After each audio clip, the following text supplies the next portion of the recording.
Hello po, ma'am. Mag-interview lang po ko sa inyo. Kung okay lang po.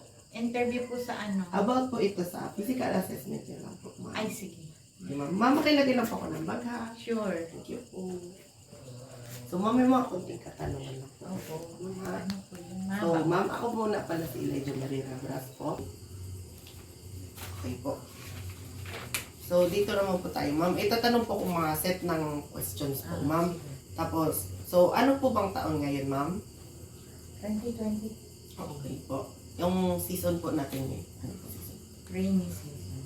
Ano pong araw ngayon, ma'am? Anong petsa? Petsa ngayon na ano? August 28. 2023. Tama ba? 29. Okay. Saan po tayo, ma'am? Nandito tayo? Sa bagong sikat. Okay po. Okay po. So, ma'am, may bibigay po akong tatlong bagay at ulitin nyo lang po sa akin. Sige. Relo, lapis, at saka hagdan. Relo, lapis, at handan. Okay po, ma'am. So, ito naman po, may, itaray naman po natin ito. I-spell nyo po yung world ng pabaliktad. World. Opo. Napabaliktad. Opo. BLROW. Okay po. Tapos naman po, ano po, kaya niyo po bang ma-recall ulit yung mga binigay ko sa inyong tatlong bagay kanina, ma'am? Relo, hagdan, tsaka ano nga yung isa, nakalimutan ko tuloy. Relo, hagdan, at tsaka lapis. Okay. Ayan. Oh, okay, ma'am. So, magpapakita po ko ng, May memory gap na yata ako. okay lang yan, ma'am. So, ma'am, may papakita po ko sa inyong dalawang bagay at kailangan niyo pong, i-name po, ma'am. So, Ano? ito, ma'am, ano po ito? Relo, Ito po. lapis. Okay. So, ano naman po, try nyo lang po ulitin yung sasabihin ko, ha? No ifs, ands, or buts. No ifs, ands, and buts. Okay po. So, ito naman po, ma'am. Ibibigay po ko sa inyong papel. At ito po, try nyo po siyang itiklop.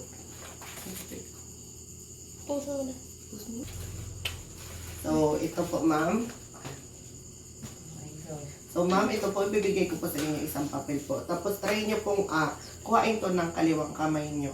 Ay, kanang kamay po, and then itiklop nyo po sa kalahati, and then ilapag po sa sahig.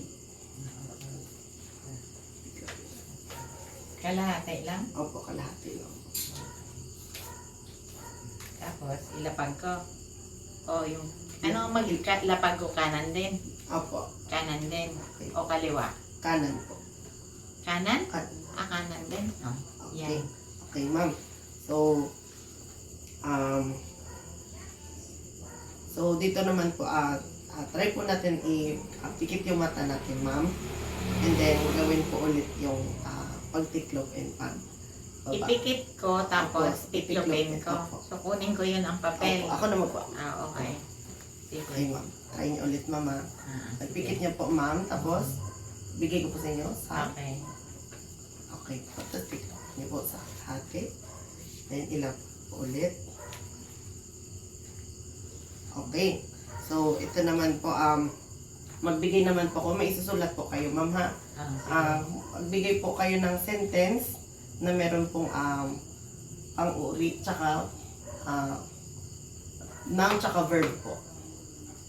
Isusulat nyo po dito sa kapirasong papel. Ito po, lapis, tsaka... Noun. Opo, noun, tsaka verb. Naku, English pala ito. Noun at saka verb. Ano nga yung Tagalog ng verb? Ano?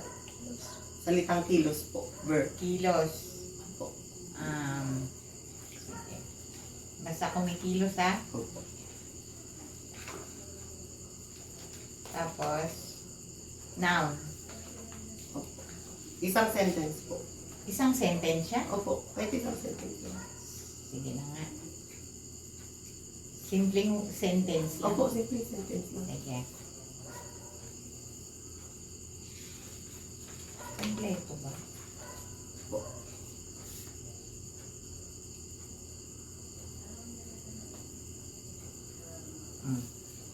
Okay po. Okay po. Work hard. I work hard kasi noun is I Ah. and work. Okay po.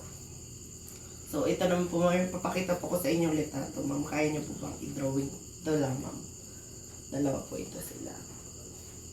Okay.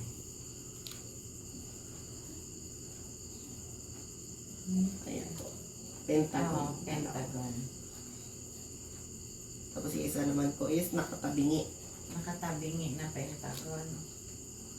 Diyos ko, katabingi pala ito. Ano ba yun? Ayan. Okay, ma'am. Pahiram po ako na lang. So, yun lang naman po, ma'am, yung assessment natin. Okay naman po kayo, ma'am. Okay, thank you. Salamat po, ma'am, sa pag-cooperate, May ma'am. mental gap lang konti. Pero okay naman yan, ma'am. Kasama po yun sa pag. Okay, Thank you, ma'am. you.